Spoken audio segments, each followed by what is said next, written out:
Vamos a iniciar con este tema 1 que he titulado El sentido de obedecer.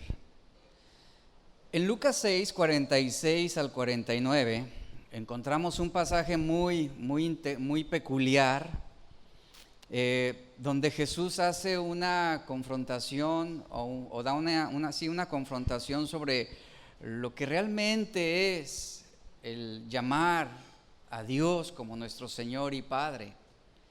En este pasaje leemos en el versículo 46 que Jesús dice a modo de pregunta: ¿por qué me llamáis Señor, Señor, y no hacéis lo que yo digo?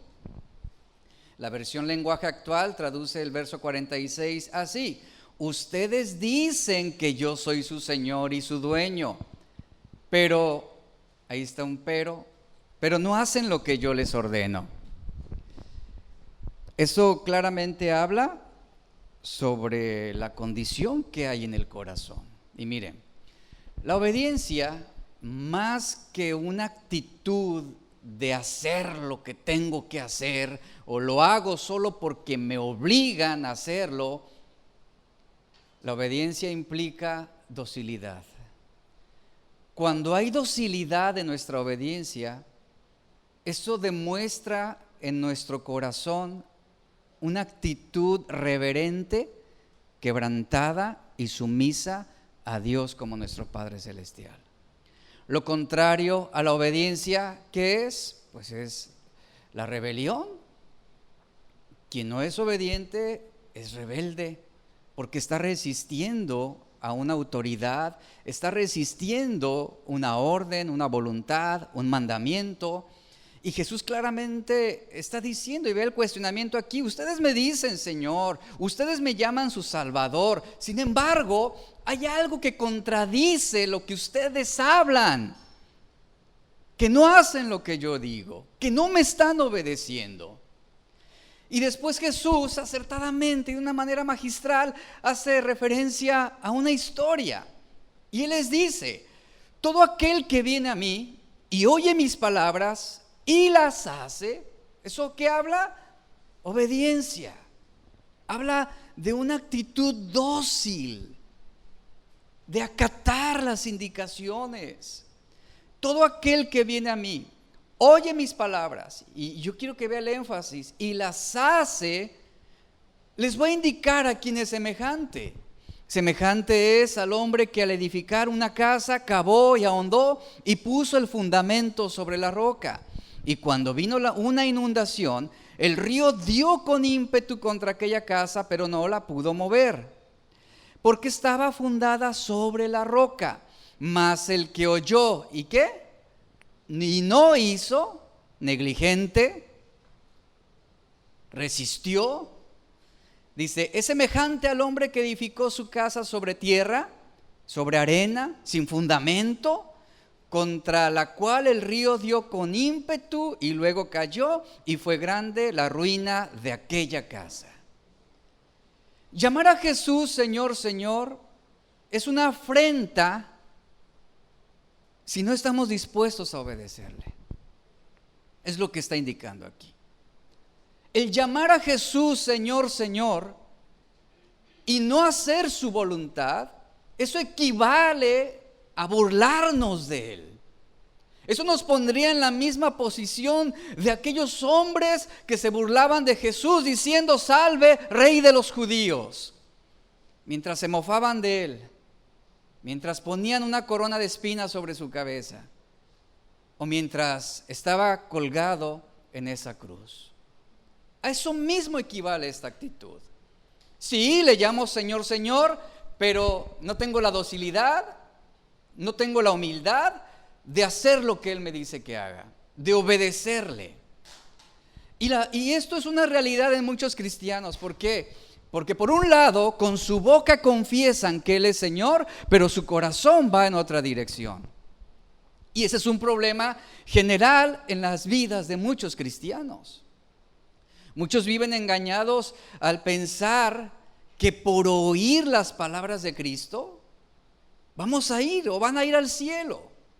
Muchos se convencen, se autoengañan creyendo que por venir y escuchar enseñanza y asentir y decir amén, gloria a Dios, creen que eso es suficiente para que Dios tenga una aceptación por sus vidas.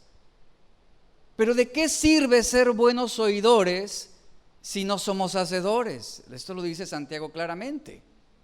No vamos a ir al cielo por haber oído, sino porque ponemos por obra la palabra de Dios, sino porque hacemos la voluntad de Dios. Y en esta historia vemos a dos hombres, un hombre diligente, uno negligente, que estaban tratando de construir una vida de fe. Y Jesús hace un énfasis en cuanto a la necesidad de cada uno, destacando que no basta, y escuche esto, no basta, no es suficiente simplemente estar escuchando y escuchando y escuchando la palabra. Debe haber obediencia. Nuestro oír, nuestro escuchar la palabra debe ser acompañado de obediencia. Pero no esa clase de obediencia que te lleva a ser una persona religiosa, como lo fueron los fariseos, que obedecían para jactarse a sí mismos, para enorgullecerse, para vanagloriarse. La obediencia que agrada a Dios es aquella que surge de un corazón contrito, un corazón dócil, un corazón humillado. De nada te va a servir con un mero oír las palabras de Cristo si tú no vives según ellas. Ahora, quien cree así y quien vive así es una persona que está engañada, es una persona que está cometiendo un error fatal, con consecuencias trágicas. Hay muchos que son buenos oidores, pero son imprudentes, son negligentes, son perezosos. Oidores, pero realmente su testimonio deja mucho que desear. ¿Cuánta gente dentro de las iglesias no están abocados a ese engaño, a esa mentira que ellos mismos han construido? Y aquí vemos en esta historia cómo hubo un hombre que edificó una casa, dice, encima de la tierra. Ahí está el hombre negligente, el hombre necio, aquel que solamente era oidor, que venía todos los domingos a la iglesia, que abría su Biblia, que memorizaba versículos, pero no hacía. Y Jesús claramente dice, edificó una casa encima de la tierra, es decir, no estableció cimientos. Y por lo mismo no pudo resistir el embate de la torrente, sino que cuando vinieron las pruebas, cuando fue puesta en situaciones difíciles, al instante, dice la historia, se derrumbó y fue grande la ruina de aquella casa. Uno de los grandes conflictos que muchas familias cristianas enfrentan en la actualidad, en gran medida, escuchen, en gran medida se debe a que solamente son oidores, no son hacedores. Tantas ruinas que vienen a los hogares de personas que asisten a las congregaciones domingo tras domingo, y vienen, oyen, escuchan, están de acuerdo con lo que se predica, sin embargo no son hacedores. ¿Y qué sucede?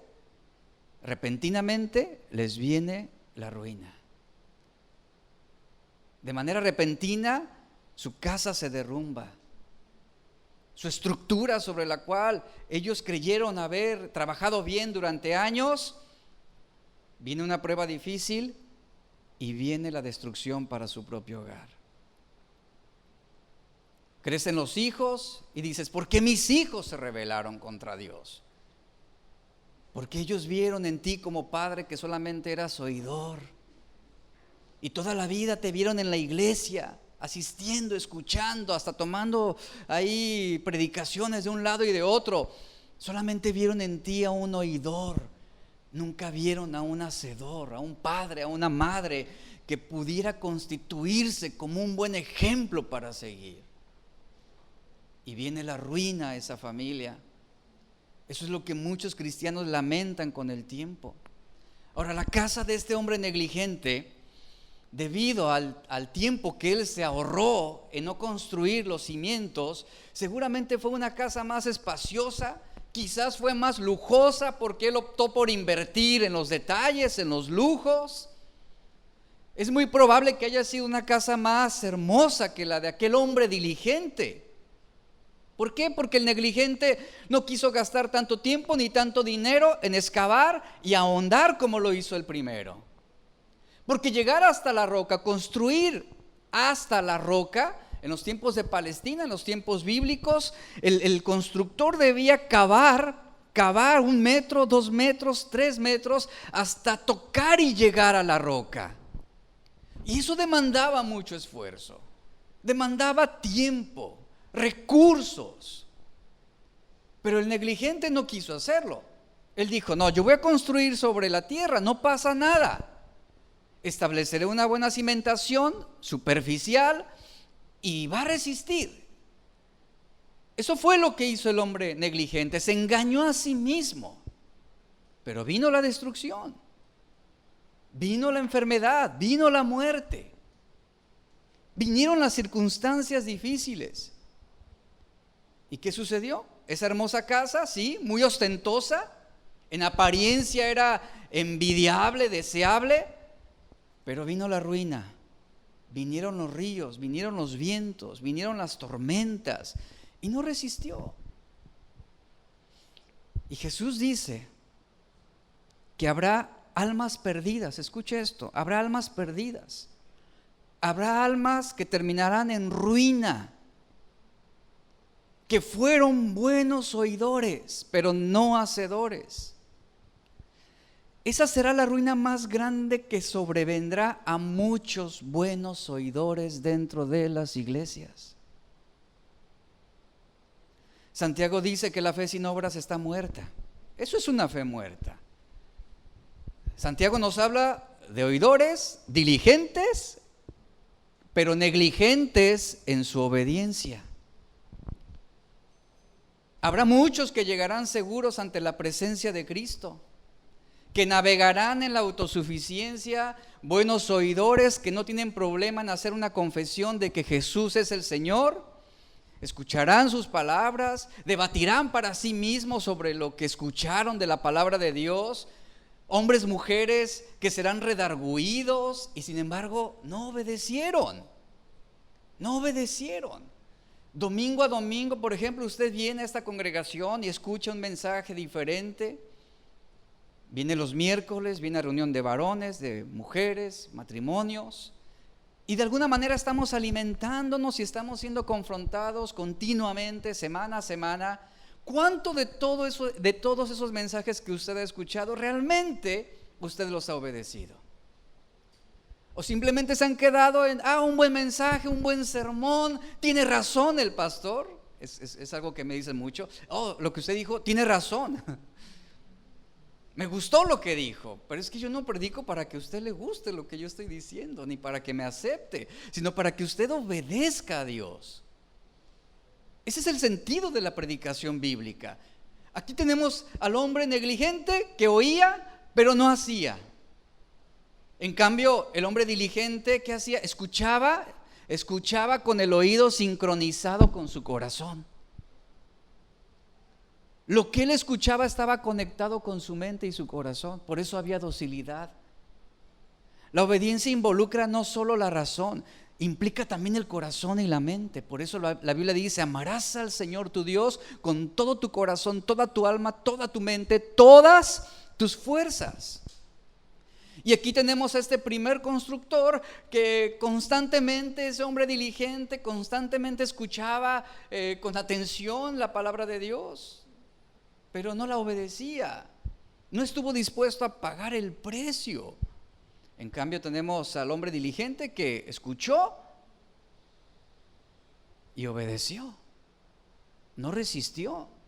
Es importante que tengamos en cuenta que ambos constructores estaban expuestos a las mismas enseñanzas de Jesús, asistían a la misma congregación, tuvieron las mismas oportunidades de poder cambiar, de poder obedecer. Pero la gran diferencia, ¿dónde residió? En su respuesta, en su actitud. El primero respondió en fe y obediencia, mientras que el otro, el negligente, respondió con una fe en sí mismo, sin haber obediencia. Y Jesús lo consideró a este hombre negligente como un hombre insensato. Un verso que conocemos, 1 Samuel 15:22, nos dice: ¿acaso se complace Jehová tanto en los holocaustos y víctimas como en que se obedezca las palabras de Jehová? O sea, ¿se complace Jehová tanto en los holocaustos, en las víctimas que se ofrecían, como en que se obedezca las palabras de Jehová? Y claramente, y esta frase todos la conocemos, ciertamente el obedecer es mejor que los sacrificios. Eso es obedecer. Mire, a mí me gusta, y a modo reflexivo, yo reflexiono mucho sobre el día de mi muerte. Yo no tengo temor de reflexionar en el día de mi muerte, no sé usted, pero a mí no me da pavor y no reflexiono como diciendo: no me quiero morir, no me quiero morir. No, es bueno reflexionar sobre el día de nuestra muerte, y esto yo lo vengo desarrollando desde que llevé la serie de Eclesiastés, que por cierto está en nuestros canales digitales. Hablamos todo el libro de Eclesiastés, y es bueno reflexionar sobre el día de mi muerte. Y cuando yo reflexiono, hay tres cosas que yo debo tener la certeza de haber cumplido. Tres cosas. Una de ellas es el haber amado a mi esposa de la manera como Cristo amó a la iglesia, y estar en paz con mis hijos. El día que yo me vaya y el Señor me llame, yo quiero estar en paz con mi esposa y con mis hijos. La segunda es el no haber guardado ninguna raíz de amargura contra nadie. Y es algo que yo he aprendido a desarrollar. El perdonar la ofensa de quienes pudieran injuriarme o quienes pudieran hacerme un mal. Y yo le puedo decir que hasta el día de hoy yo no he guardado ningún resentimiento ni raíz de amargura absolutamente contra nadie. O sea, el día que llegue mi muerte, yo quiero irme limpio de mi corazón, sin tener nada contra nadie, ni resentimiento contra nadie. Y la número 3 es el haber obedecido a Dios. Sobre esto reflexiono, y de alguna manera esto me ayuda a regular también mi conducta de vida a través de los años, a través de lo que estoy viviendo en el presente, de lo que voy a vivir en el futuro. Y son aspectos que debemos tener en cuenta. Y yo le pregunto lo siguiente: si en este momento Dios le llamara a usted, es decir, fríamente, si hoy fuera el día de su muerte, ¿usted está en paz con su esposa y con sus hijos? Hijos, ¿ustedes realmente se encuentran en paz con sus padres? ¿Hay raíz de amargura? ¿Hay algo que tú no has podido perdonar de alguien que te ofendió? Y la más importante es esta: ¿has obedecido a Dios? Si hoy fuera el día de tu muerte, tú podrás presentarte delante de Dios como ese siervo diligente y decir: Señor, obedecí tu palabra a pesar de mi humanidad, porque obviamente nunca habrá una obediencia perfecta. Y es muy lamentable que el estándar de obediencia para muchos cristianos esté en decir: yo voy a la iglesia, o es que yo diezmo y ofrendo. U otra muy común es que yo escucho predicaciones todo el día, que yo lo mencioné una ocasión en una clase. Esos son los que a veces más me asustan, los que se jactan de todo el día estar escuchando predicaciones. Justamente me acordaba de un caso que tuvimos aquí, de una persona que se jactaba y se enorgullecía de todo el día estar escuchando predicaciones. Y ¿sabe? Sus vecinos no la querían por chismosa. Incongruencias. Buenos oidores, sí, buenos oidores, pero pésimos hacedores. Y usted no va a llegar ante la presencia de Dios y decir: es que yo todo el día me la pasaba viendo predicaciones en YouTube. Aquí a lo que a Dios le va a importar es: ¿y qué fue lo que tú obedeciste de todo eso que aprendiste? Porque entre más aprendes, más se te demanda, más se te exige. Otros también, el estándar de obediencia para muchos cristianos está en decir: yo no soy como aquel publicano. ¿Recuerda al fariseo? Ese es su estándar de obediencia. el compararse con los más miserables o con los más pecadores o con los más perversos. Otros me han dicho, es que yo he leído la Biblia completa 10 veces. Y conozco a algunos que leyeron la Biblia completa 5 veces y ¿sabe qué terminaron concluyendo? Que Dios no existe, o que el diablo no existe, o que el cielo no existe. Terminaron siendo necios. Mi pregunta es, ¿acaso esto es suficiente? Pregunto, ¿es suficiente venir a la iglesia y oír? ¿Es suficiente decir, bueno, yo soy parte de la membresía de una congregación?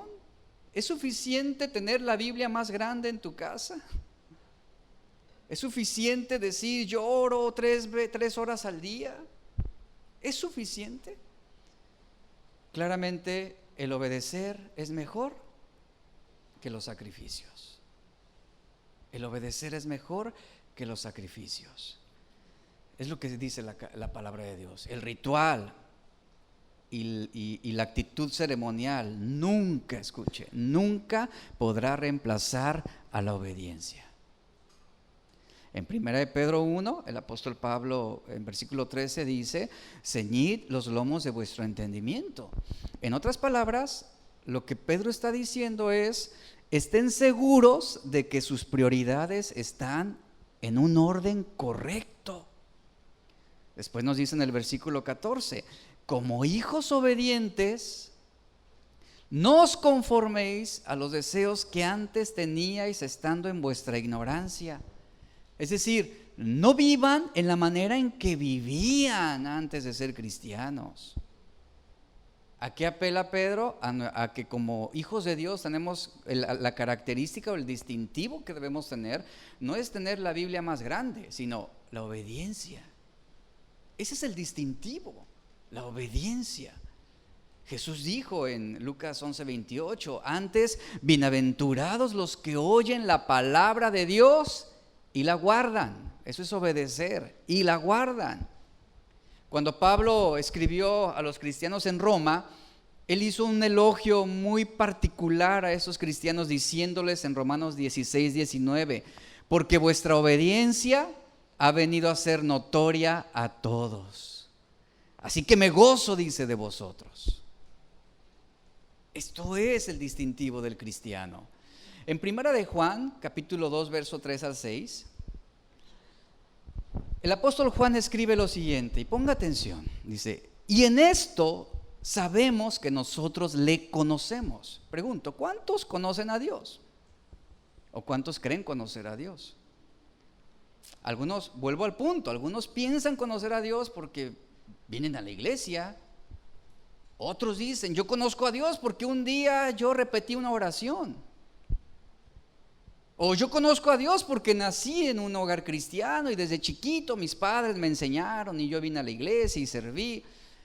Juan dice, miren, hay algo que nos va a definir si realmente conocemos a Dios. Y Juan lo está diciendo. En esto sabemos, es decir, determinamos que nosotros le conocemos. ¿En qué? Si guardamos sus mandamientos. El verso 4. El que dice, ponga atención a esto, yo le conozco, es decir, soy cristiano, y no guarda sus mandamientos, ¿cómo lo catalogamos? Yo no lo estoy catalogando, ¿Cómo lo cataloga la Escritura? El tal es un mentiroso, y la verdad no está en él. Pero el que guarda su palabra, en este verdaderamente el amor de Dios se ha perfeccionado. Por esto sabemos que estamos en Él. Verso 6, el que dice que permanece en Él, debe andar como Él anduvo. Y esto hace referencia implícitamente a una vida de obediencia a su palabra y a su voluntad. En el Antiguo Testamento, quiero hacer mención, desglosar un poco lo que significa conocer a Dios, porque esto es un término que leemos mucho en el Antiguo Testamento, aún en el Nuevo Testamento. En el Antiguo Testamento, mire, es relativamente raro encontrar la idea, esa idea, por ejemplo, de que los hombres conozcan a Dios. Es raro, aunque era algo a lo cual los profetas continuamente instruían. Esto lo podemos ver a través del profeta Jeremías, Isaías. En el Antiguo Testamento era más recurrente o más frecuente que los profetas reprendieran y se quejaran de que el pueblo no conoce a Dios. Escuche el sentido negativo. No conocen a Dios. Esa era la queja de los profetas en el Antiguo Testamento. Nunca o rara vez había un elogio hacia el pueblo en que el profeta dijera: ustedes conocen a Dios. La mayoría de la enseñanza, la instrucción era una reprensión, disciplina o castigo porque no conocieron a Dios, no conocían a Dios. Y Dios usaba y levantaba profetas precisamente para exhortar al pueblo sobre la importancia en conocerlo. La señal que podemos ver en el Antiguo Testamento de conocer a Dios, ¿sabe cuál es? La obediencia. Esa era la señal de conocer a Dios. Aquel que obedecía a Dios era uno que le conocía. Porque luego viene la confusión con muchos cristianos cuando tú le preguntas o alguien te dice: es que yo conozco a Dios. A ver, ¿de qué manera? ¿A qué te refieres con conocer a Dios? ¿A que tú supones lo que Dios piensa? ¿A que tú supones de que Dios hará lo que tú quieres? ¿Que tú le vas a pedir y Él te va a conceder tus deseos y tus caprichos? O sea, cuando decimos yo conozco a Dios, ¿a qué nos referimos en realidad? Cuando en el Antiguo Testamento, precisamente la señal, repito esto, el distintivo de conocer a Dios era la obediencia a sus mandamientos. En eso se encerraba ese conocimiento de Dios. Era el reconocimiento de vivir de la manera en cómo Dios esperaba que su pueblo viviera. Un ejemplo de esto es cuando el profeta Oseas se queja de que no hay conocimiento de Dios en la tierra. Se estaba refiriendo a eso, de que no había obediencia a los mandamientos de Dios. Y usted lo puede notar en el contexto, Oseas 4:1, porque después de esa frase, que no había conocimiento de Dios en la tierra, inmediatamente el profeta Oseas añade acerca del problema que había en el pueblo de perjurio, de mentira, de matanza, de hurto, de adulterio, que eran pecados que prevalecían. Así pues, conocer a Dios implica el conocimiento del carácter de Dios, la docilidad para hacer su voluntad y la obediencia a sus mandamientos. Esto es lo que implica el conocimiento de Dios. El saber quién es Él, el saber qué es lo que Dios demanda de mí y qué es lo que yo debo hacer para agradarlo a Él. Cuando el apóstol Juan habla de conocer a Dios, él está empleando el tiempo perfecto. Esta manera de expresarse indica que Juan, al escribir, tenía en mente una experiencia en el pasado, pero con resultados en el presente y en el futuro. Por eso Juan en el original decía: hemos llegado a conocer a Dios. A los que lo conocemos, a los que hemos llegado a conocerlo. Pero, y aquí viene una pregunta para nosotros, iglesia, pero ¿cómo puedo saber si realmente yo conozco a Dios? ¿Cómo puedo yo saber si realmente conozco a Dios? Esta es la pregunta que el apóstol Juan tenía en mente cuando escribió esas palabras. Y él contesta diciendo que podemos estar seguros y que literalmente podemos saber de que hemos llegado a conocer a Dios si obedecemos su palabra. Pero ¿qué implica esa obediencia? No es la clase de obediencia fariseica, no es la clase de obediencia religiosa en la que hago para recibir, sino es una obediencia que está relacionada con la actitud de mi corazón. Si en mi corazón hay docilidad, yo no voy a resistir la voluntad de Dios, lo voy a obedecer. Me convenga o no me convenga, sea lo apropiado para mí o no sea lo apropiado para mí en ese momento. Voy a obedecer a Dios. No es la clase de obediencia, pues esto es lo que Dios quiere, pues lo tengo que hacer. Porque si no lo hago, Dios no me va a bendecir. Y me va a castigar y me va a mandar al infierno. No es esa clase de obediencia. Juan está diciendo claramente: ¿quieres saber si realmente eres cristiano? ¿Quieres saber si realmente conoces a Dios? Porque hay muchos que pueden decir: es que pues yo no me siento nada diferente. Yo no he tenido ninguna clase de experiencia que me haga llegar al tercer cielo para poder experimentar a Dios. Me siento igual en muchos sentidos, pudieran argumentar algunos. Hay quienes pudieron haber tenido, sí, alguna experiencia sobre esa relación con Dios. Y aquí es donde entra esa pregunta, que es una pregunta que yo creo que muchos hemos hecho en alguna etapa de nuestra vida. ¿Cómo yo puedo saber que soy cristiano? ¿Cómo yo puedo saber? En el versículo 3, Juan escribe con un propósito positivo. O sea, si quieres saber si realmente conoces a Dios, o que si realmente tú quieres saber si eres cristiano, ¿cuál es tu actitud de obediencia a Dios? Escucha lo que te estoy diciendo. ¿Cuál es tu actitud de obediencia a Dios? Porque muchos son como aquel niño, es una historia que ya he contado, aquel niño que un día su madre le dice: siéntate en la silla, y el niño resistió y decía: ¿por qué me voy a sentar? Que te sientes en la silla. Y el niño resistía la autoridad de su madre. Entonces la madre eleva la voz y le dice: que te sientes en la silla.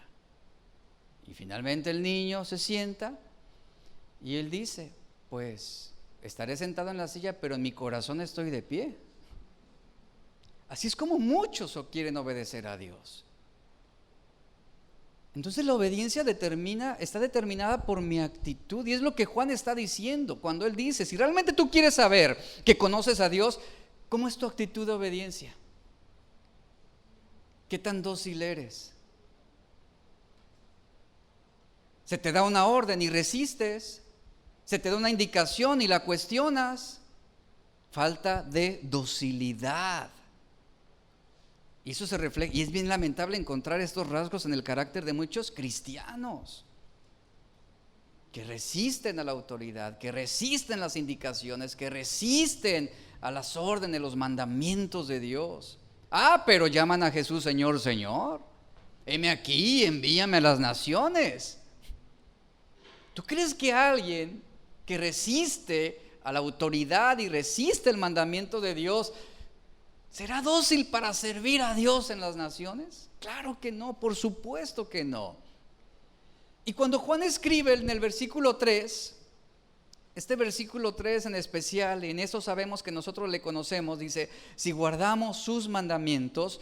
Juan escribe con un propósito positivo, para asegurarles a sus lectores que su experiencia de Dios era genuina, porque era determinada por su actitud.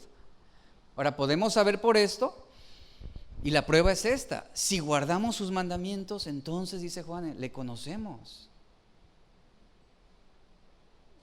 Le conocemos, pero repito, ¿qué implica guardar sus mandamientos? La actitud de mi corazón, la docilidad, la humildad que yo presento para obedecer y someterme y hacer lo que Dios quiere que yo haga.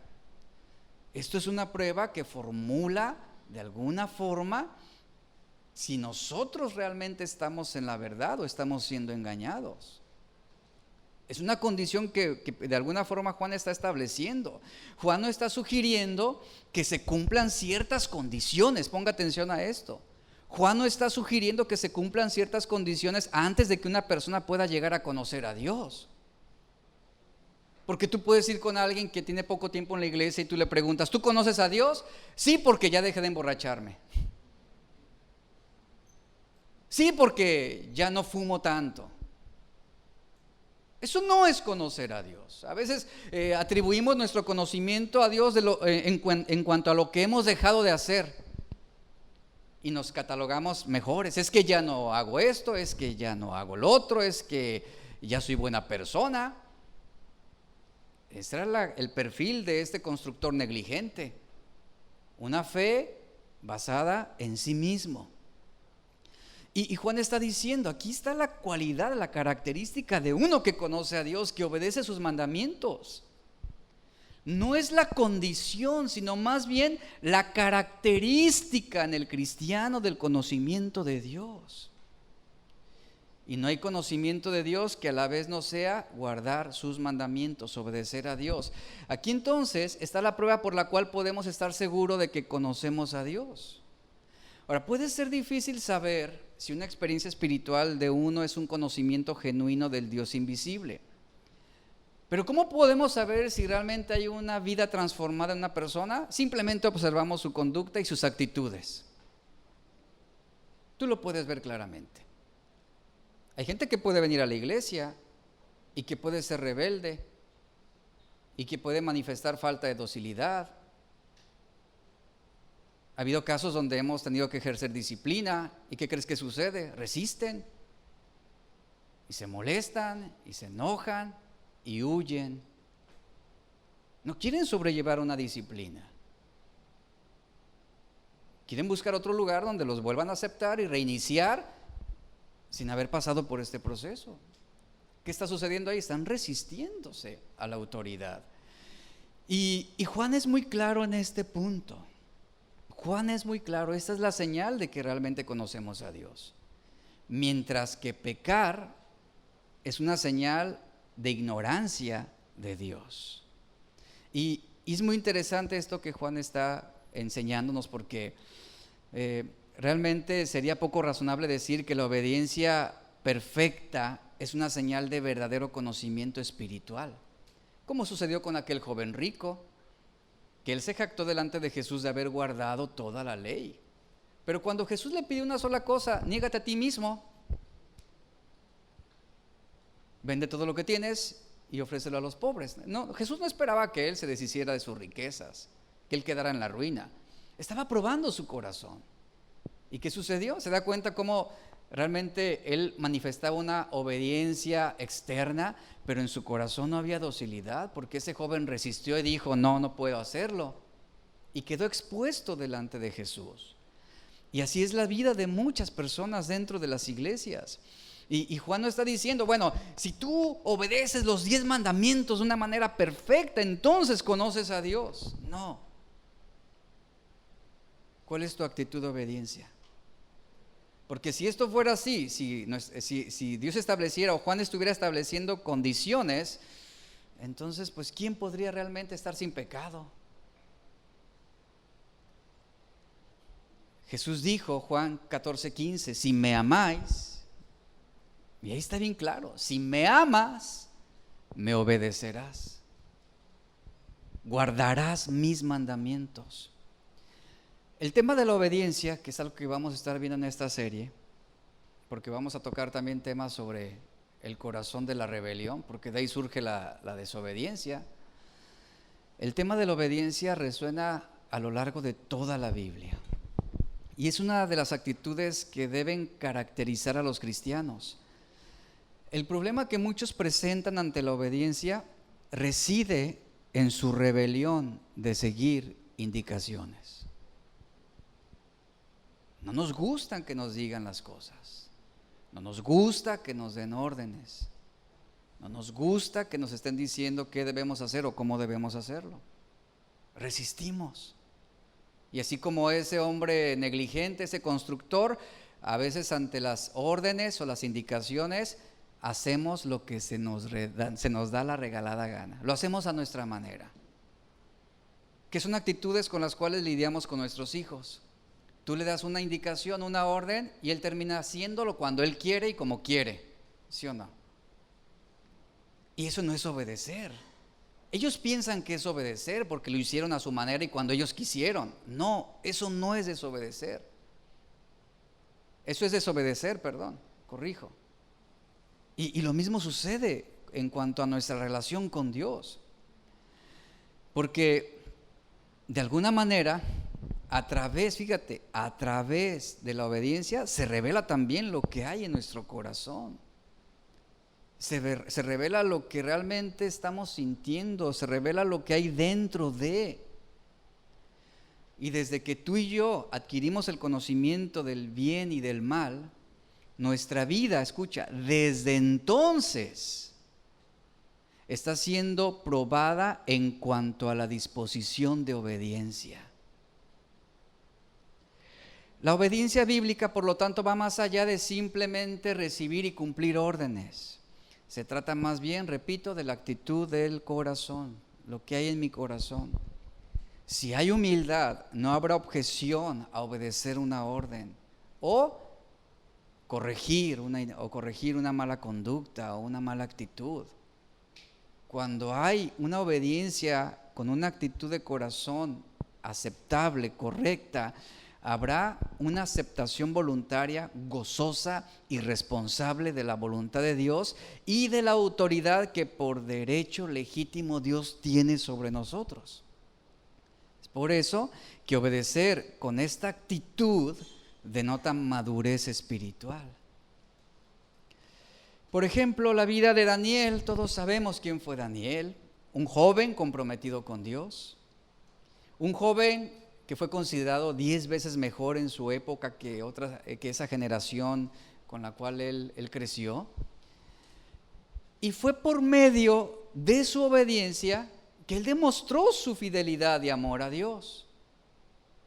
La Biblia dice que siendo un adolescente, Daniel tomó una decisión, propuso en su corazón no contaminarse con la comida del rey, y él se consagró por obediencia a través de los años. Obediencia, ¿qué significa? Ya vamos a ir definiendo lo que es obedecer, porque pareciera que algunos no han entendido lo que es obediencia. Obediencia significa hacer lo que Dios te dice en el momento y de la manera que dice que se haga. Eso es obedecer. Y esto mismo aplica para nuestros hijos. Hijos, obedecer a tus padres es hacerlo en el momento y hacerlo de la manera que se te está diciendo que lo hagas. Eso es obedecer a tus padres. Y para obedecer, ¿qué debemos saber? Pues debemos saber qué es lo que le agrada al Señor, para empezar. Y es a través del entendimiento de la palabra de Dios que vamos adquiriendo esa dirección. Ahora, ninguno de nosotros es perfecto. El tema de la obediencia no debe ser algo frustrante debido a nuestras limitaciones humanas, porque ninguno somos perfectos. Y habrá ocasiones en que fallaremos, habrá ocasiones en que terminaremos pecando. Como bien lo dice Romanos 3:23, no hay justo ni aun uno. O sea, no hay hombre perfecto, no hay hombre intachable, infalible en ese sentido. Sin embargo, lo importante es que cuando fallemos, volvamos a Dios. Cuando nuestros hijos fallan, a veces, y ustedes como padres van a entender este punto, a veces uno amplifica el castigo o la disciplina.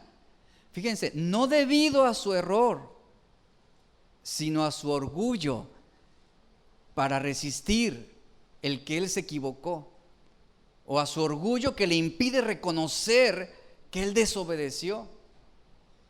Y el hijo resiste, ¿y por qué? Y que no es justo. Cuando la actitud dócil es decir, ¿sabes qué? Papá, mamá, fallé. Reconozco que te desobedecí. Y eso cambia mucho las cosas.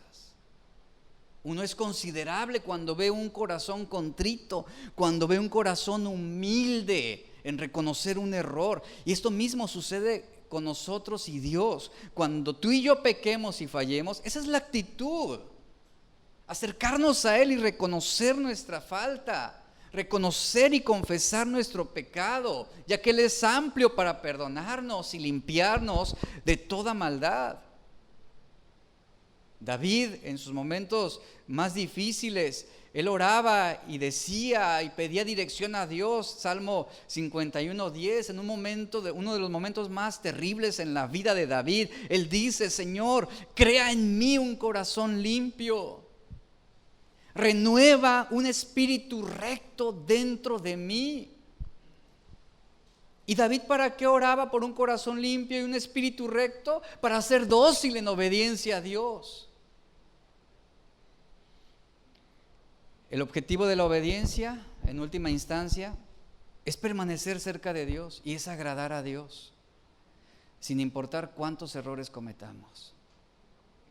Cuando Dios le habló a Abraham para que saliera de su tierra y su parentela, yo pregunto, ¿él resistió la orden de Dios? ¿Él se fue crujiendo los dientes, saliendo de su tierra, con su familia? No. ¿Cómo se mostró él? Dócil. Aún ante algo que era desconocido para él, era incierto. Y Dios habla a Abraham: sal de tu tierra, sal de tu parentela, y él lo hizo con una actitud dócil, dispuesto a abandonarlo todo, a perderlo todo, confiando en el carácter de Dios, sabiendo que Dios haría lo que él ha prometido y que no lo dejaría solo. Aún sabiendo que no sabía lo que Dios haría, ni cómo lo haría, ni cuándo lo haría. Pero Abraham obedeció a Dios.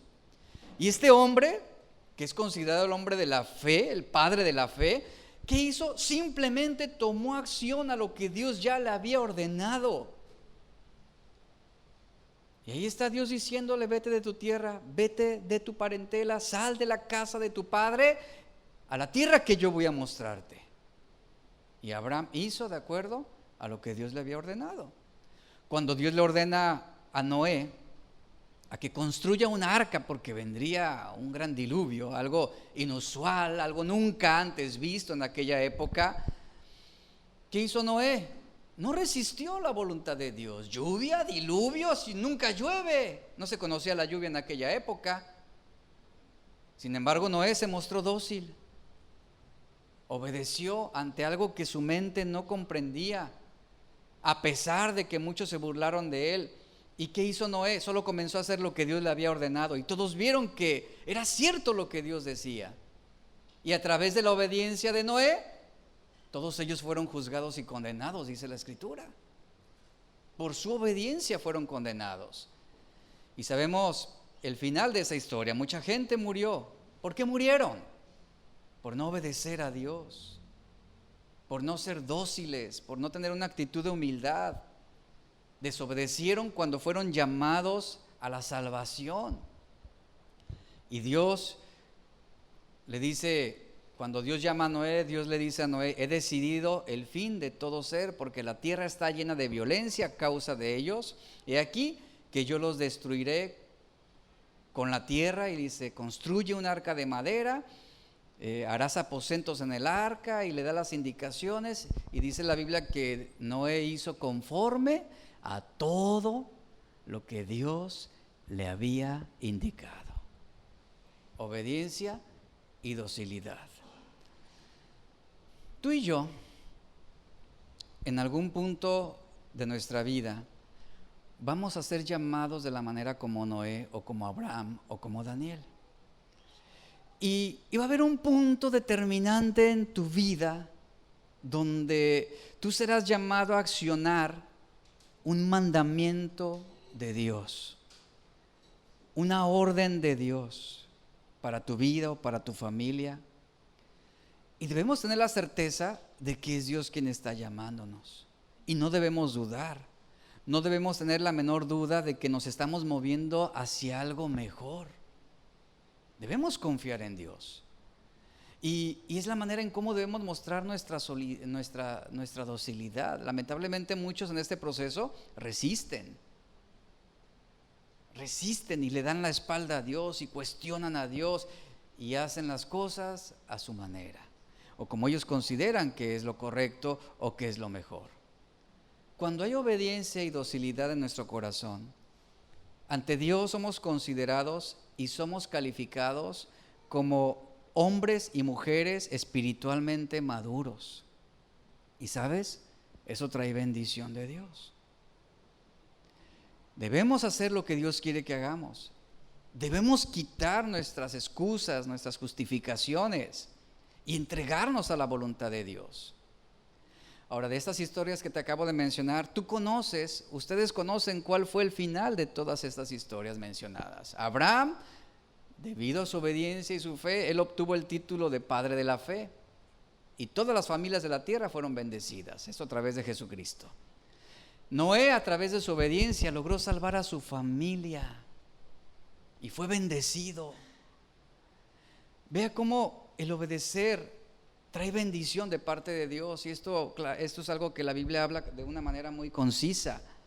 Entonces, sigamos definiendo qué es obedecer. Obedecer es cumplir la voluntad de quien manda. La palabra obedecer, tanto en el Antiguo Testamento como en el Nuevo Testamento, es una traducción, ponga atención a esto, es una traducción contextual del verbo escuchar. Escuchar.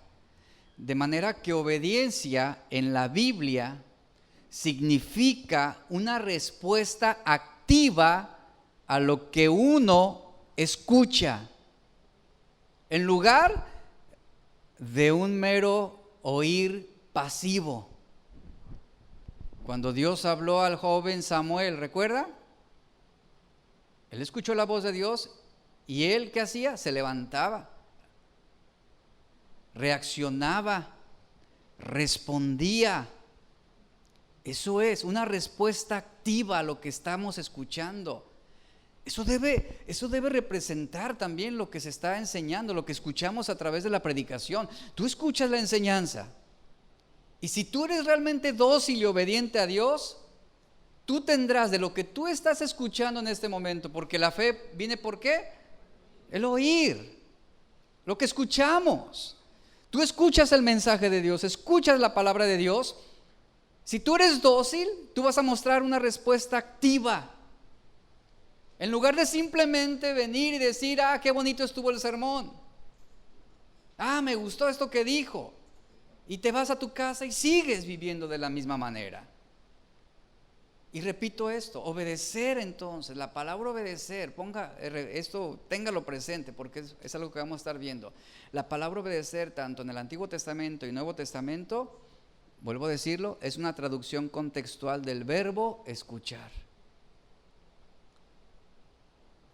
Del verbo escuchar. Por ejemplo, Dios dice en Jeremías 3:13. En este versículo de Jeremías dice la Biblia que la rebelión, fíjense, la rebelión de Israel se debió a que ellos no oyeron su voz.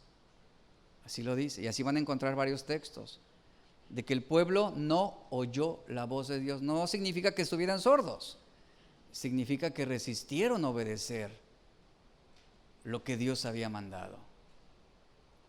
Dice Jeremías 3:13, reconoce pues tu maldad, porque contra Jehová tu Dios te has levantado y has fornicado con los extraños debajo de todo árbol frondoso. Y vea la parte final del texto que dice, y no has escuchado mi voz. Es decir, no obedeciste. No obedeciste. No tuviste una respuesta inmediata a lo que yo te mandé, a lo que te ordené. De la misma forma lo podemos ver en Éxodo 19:5. Dios dice, ahora pues, si dais oído a mi voz, es decir, si dispones tu oído a escuchar mi voz y guardas mi pacto, esto es obediencia, vosotros seréis mi especial tesoro sobre todos los pueblos, porque mía es toda la tierra. ¿Qué está diciendo aquí? Que uno no puede, no puede oír verdaderamente la palabra de Dios sin actuar en base a lo que se nos está diciendo. Hay un accionar inmediato cuando escuchas la palabra de Dios y ella te confronta. La Biblia da un ejemplo claro del enorme impacto que puede tener la desobediencia, Romanos 5:19, porque así como por la desobediencia de un hombre, los muchos fueron constituidos pecadores, así también por la obediencia de uno, Cristo, los muchos serán constituidos justos. En este texto se contrasta la desobediencia de Adán y la obediencia de Jesús. El primero, por su desobediencia, causó que el pecado y la muerte entraran en el mundo, mientras que el segundo, Cristo, por medio de su obediencia, hizo vivir para siempre a quienes creyeron en Él. Como resultado de la desobediencia de un hombre a la voluntad de Dios, todo ser humano encuentra la trágica consecuencia, que es la muerte. ¿Qué pasó con ese constructor negligente? Debido a su negligencia, su desobediencia, ¿qué trajo para sí mismo? La ruina, la muerte, la destrucción. El 16 de abril de 1947, en la ciudad de Texas, ocurrió una violenta explosión, la cual fue considerada como la más grande que se ha producido, aparte de las explosiones atómicas que se han efectuado. 3 barcos que contenían explosivos volaron por los aires y la población de Texas fue inundada con flameantes desechos que destruyeron casi instantáneamente una fábrica de productos químicos que estaba valuada en aquella época en $19 millones. Esto produjo cientos de incendios alrededor. Hubo 551 muertos, 3,000 personas heridas con gravedad y una pérdida de $50 millones por los daños producidos en los edificios. Todos estos perjuicios fueron causados por la desobediencia de un marinero y de un estibador que, violando la prohibición de no fumar, fumaron. Y uno de ellos arrojó la colilla de cigarro sobre una cosa que era inflamable. Entonces se produjo un pequeño incendio que se comunicó a los depósitos de municiones y se vino lo peor, la catástrofe. ¿Todo por qué? Por la desobediencia de un solo hombre. La obediencia se puede definir como el cumplimiento obediente o sumiso de los mandamientos de quien tiene autoridad. Eso es obediencia. Con esta definición observamos los elementos de la obediencia bíblica. Obediente significa que nuestra obligación primero es obedecer a Dios. Así como Jesús nos dio ejemplo, Él obedecía al Padre y Él fue obediente hasta la muerte, dice la Biblia, y muerte de cruz. Jesús no solamente se mostró obediente, sino también Él se mostró sumiso. Nuestra obediencia debe ser acompañada por esa actitud de sumisión. ¿Qué es la sumisión? La sumisión nos indica que debemos aprender a ceder nuestra voluntad a la de Dios. Escucha, a nadie le gusta el término ceder, porque para nosotros ceder es: yo perdí. Cede el paso al peatón. ¿Y qué hacemos? Le aventamos el carro encima, ¿no? Porque no, vea cómo en el corazón se remueven esos sentimientos de querer pasar por encima de los demás. Pocos tienen una actitud de realmente ceder y estar dispuestos a perder si es necesario para ganar.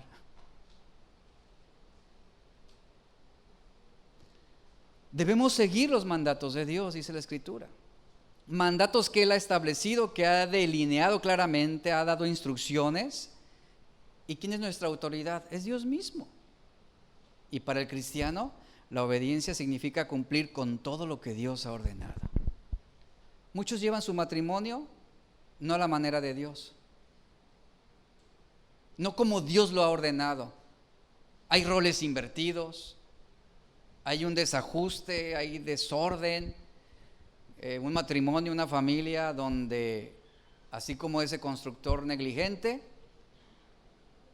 así lo quisimos hacer, así nos gustó más, así nos pareció mejor, y se genera una ruina dentro del hogar. Desde el principio de la creación, Dios estableció un mandamiento que determinaba la voluntad de Dios para el hombre. Vemos en Génesis 2, 15 al 17. Dice: tomó pues Jehová Dios al hombre y lo puso en el huerto del Edén para que lo labrara y lo guardase. Y mandó Jehová Dios al hombre diciendo: de todo árbol del huerto podrás comer. Ahí está el primer mandamiento. De todo árbol del huerto podrás comer, mas del árbol de la ciencia del bien y del mal no comerás. Hay una restricción, una prohibición, una negativa. Porque el día que de él comieres, ciertamente morirás. Es decir, habría consecuencias en cuanto a la desobediencia. Y aquí claramente sabemos, si conocemos el carácter de Dios, sabemos que Dios abundó de bendiciones a Adán y a Eva. Sin embargo, ese Dios bueno, bondadoso, generoso, estableció un límite. Puso una prohibición, puso un no, un límite que debía ser respetado. Y el límite fue: no comerás del árbol de la ciencia del bien y del mal. Hablando sobre la paternidad, ninguno, creo, de los que somos padres, ninguno quisimos tener hijos para ser los villanos de la historia. Ninguno, por ejemplo, planeamos ser padres con la intención de arruinar la felicidad de nuestros hijos. Ningún padre desea que sus hijos se rebelen. Ningún padre desea que a sus hijos les vaya mal. Pero para que les vaya bien, debe haber reglas en cuanto a su educación. Todos los padres desean ser respetados, desean ser valorados, y es por ese motivo que en el núcleo familiar debemos establecer reglas, porque los límites para nuestros hijos son saludables, y el establecer límites o mandamientos o restricciones, eso les va a facilitar la obediencia. Dios estableció el primer mandamiento para que fuera obedecido, para que de esta manera el hombre, escuche, pudiera preservar esa bendición y esa abundancia que Él les había dado. Este mandamiento de Dios al hombre establecía límites. Si tú obedeces, vas a vivir, pero si comes del fruto prohibido, entonces, ahí está la consecuencia, vas a morir. ¿Por qué ponemos límites a nuestros hijos? ¿Por qué? ¿Por qué no es sano que un hijo se quede con el celular toda la noche? ¿Por qué? Hay límites. ¿Por qué lo hacemos? ¿Por qué restringimos sus horarios de salida? Porque lo que nos interesa como padres es preservar su bienestar. ¿Por qué no les dejamos ver las películas que la mayoría prueban y ven? Porque buscamos preservar su bienestar. Y Dios estableció un límite para que la libertad del hombre fuera preservada, no para castigarlos. Cuando Dios puso un mandamiento, Él no esperaba que Adán y Eva lo consideraran malo. Dios no buscaba ser rechazado. Dios no buscaba ser el villano de la historia o el tirano, un Dios tirano, un Dios dictador. Dios no optó por ser permisivo para evitar el rechazo del hombre. Si quieren, imagínense a Dios ahí con Adán y Eva. Bueno, yo no quiero que ustedes me rechacen. Está bien, hagan lo que quieran. Si quieren obedecerme, obedézcanme. Y si les parece bueno mi mandamiento, pues háganlo. Ustedes determínenlo. Si les parece injusto mi mandamiento, pues imagínense a Dios así, pues hagan lo que mejor les parezca. Es que no quiero ofenderlos, no quiero restringirles de su felicidad y su libertad. Por favor, no se enojen conmigo, hagan lo que ustedes quieran. O sea, imagínense un Dios así. Bueno, así hay muchos padres. Esa es la realidad de muchos hogares. Permisivos para evitar el rechazo o el enojo de los hijos.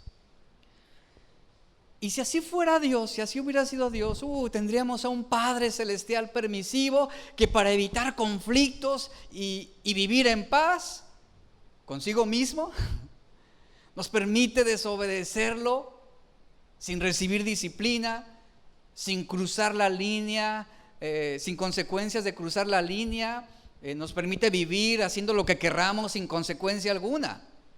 Mire, este enfoque de paz a cualquier precio es una forma insensata de dirigir un hogar.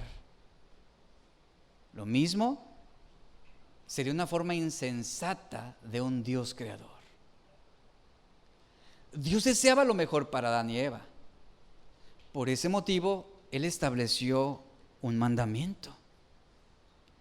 En un hogar, un padre que no establece límites es un padre que no le importa el bienestar de sus hijos. La disciplina es equitativa al amor. Quien ama es uno que disciplina. La disciplina implica límites, implica reglas, mandamientos. Hay límites adecuados que ayudan a regular comportamientos. Muchos jóvenes reprochan el haber tenido padres permisivos. Reprochan el nunca haber sido disciplinados. Reprochan el nunca haber sido restringidos. Reprochan el nunca haber tenido reglas.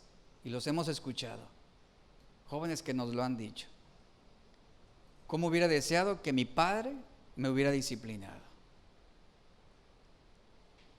Jóvenes que se les permitió irse de fiesta hasta altas horas de la noche, sin restricción alguna, que se les dejó estar fuera de casa toda la noche, como el caso de hace 2 años que impactó mucho a nuestra sociedad, el caso de esta chica Devani Escobar. Esa es la consecuencia de esa libertad. Una muchachita a altas horas de la noche en fiesta con quién sabe quién y los padres dormidos. Y amaneció muerta. Ahí está. Padres permisivos. ¿Y qué sucede cuando no hay límites? Hijos que se les deja estar fuera de casa toda la noche haciendo lo que ellos quieren y estando con quien se les antoja estar. ¿Qué es lo que sucede? Que se crean o se generan hijos incontrolables, hijos sin control. Ese es el resultado de vivir sin límites. Y a la larga se presentarán graves problemas para establecer límites adecuados y correctos. Si lo evaluamos concretamente, los mandamientos de Dios son límites que deben ser obedecidos. Algunos de los 10 mandamientos están en sentido negativo. ¿Sabe por qué? ¿Sabe por qué están en sentido negativo? No, porque lo negativo implica un resultado positivo. No tomarás el nombre de Dios en vano, no matarás, no cometerás adulterio, no robarás, no darás falso testimonio, no codiciarás. La gran mayoría de los mandamientos están redactados en negativo. No harás, no darás. Desde ese punto de partida, se tiene la intención, escuche, el hecho de que estén en un sentido negativo es porque se tiene la intención de crear una expectativa positiva del resultado del mandamiento. Es decir, lo que no debemos hacer para no perder lo que ya tenemos o lo que ya disfrutamos.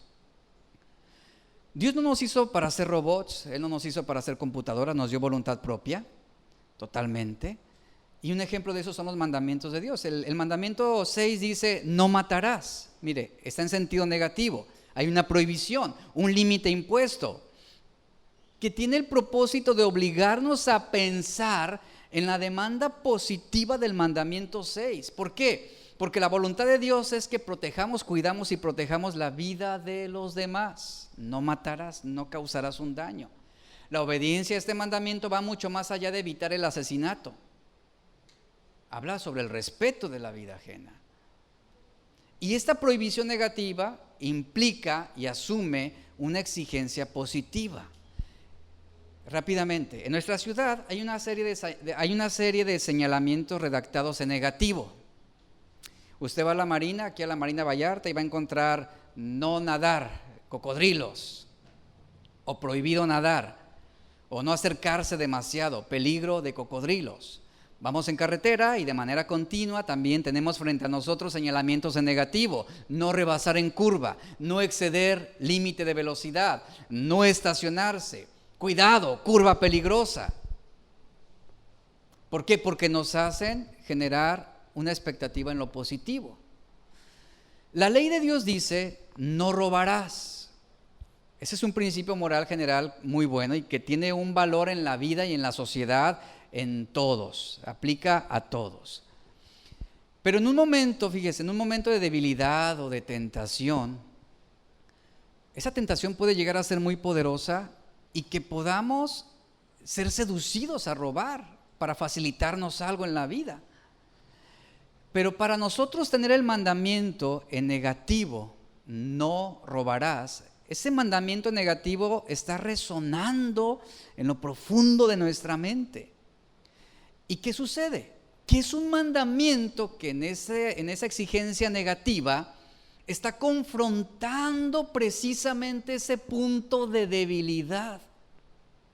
Es decir, le está poniendo un nombre al acto pecaminoso.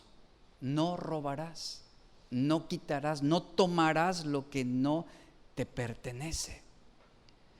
Y muchos de los mandamientos pueden reformularse como principios morales que nos ayudan a vivir de una manera que agrada a Dios. Ese es el sentido negativo de los mandamientos que hay y que Dios ha establecido. Ahora, la gente tiene fuertes sentimientos respecto, por ejemplo, a los 10 mandamientos. La gente cuestiona, la gente resiste, pero la pregunta es, ¿cuáles son los propósitos adecuados de la ley de Dios? ¿Saben cuáles son? Restringe nuestro pecado, nos facilita la obediencia, para que no estemos actuando bajo nuestra propia determinación o percepción. Lo que hace el mandamiento de Dios es restringir, evitar que actuemos bajo tendencias pecaminosas que le ofenden a Él. Ese es el propósito de la ley de Dios. Frena nuestras intenciones, frena nuestras malas actitudes. Y es así como también comienza a causar una punzada en nuestra conciencia para que no ofendamos a Dios. Así que este tema de la obediencia lo vamos a estar desarrollando. Creo que hay mucho que debemos aprender. Mucho que debemos aprender, que vamos a estar viendo en estos mensajes. Y yo lo animo, lo invito a que disponga su corazón a la obediencia a Dios. Evalúe la condición de su corazón. Evalúese a usted mismo delante de Dios. Y como Adán, cuando Dios le dijo, podrás comer de todos los árboles del huerto, menos de uno, ahí está el mandamiento, menos del árbol de la ciencia del bien y del mal. Ahí está Dios estableciendo una línea divisoria que regularían las acciones del hombre. ¿A través de qué? De la obediencia. Si tú conduces un automóvil, tú tienes que respetar los límites. Hay un carril que tú debes respetar, hay semáforos, hay límites de velocidad. ¿Qué sucede si tú ignoras los límites? Vas a causar un accidente,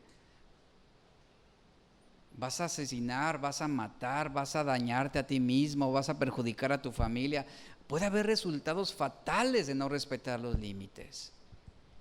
Entonces, cuando nosotros conducimos dentro de esos límites establecidos, esos límites son puestos para preservar nuestra vida. Y de la misma manera Dios ha establecido su voluntad, su palabra y sus mandamientos para preservar nuestra vida. Y cuando alguien resiste la palabra de Dios o la voluntad de Dios, lo que realmente está demostrando es que quiere vivir fuera de los límites de Dios. Y eso es rebelión. Y de eso también estaremos hablando. Vamos a orar. Padre, te damos gracias por tu palabra hoy. Hablando sobre la obediencia, lo cual en muchos sentidos implica también rebelión. Hay tanto que aprender, hay tanto que debemos nosotros poner en la práctica, pero sobre todo esa serie de enseñanza nos ayudará a evaluar nuestra actitud, porque la obediencia no solamente es hacer involuntariamente lo que se nos dice que hagamos, sino obedecer implica una actitud dócil, de humildad y disposición de corregir y de ceder ante lo que se nos está demandando. Sabemos que esto puede ser un problema para muchos, pero precisamente estamos aquí para seguir aprendiendo. Y así como David, oramos en esta mañana para que tú examines nuestros corazones. Examínanos de manera que puedas determinar si hay camino de perversidad en nuestro corazón. Evalúa nuestros corazones. En el nombre de Jesús.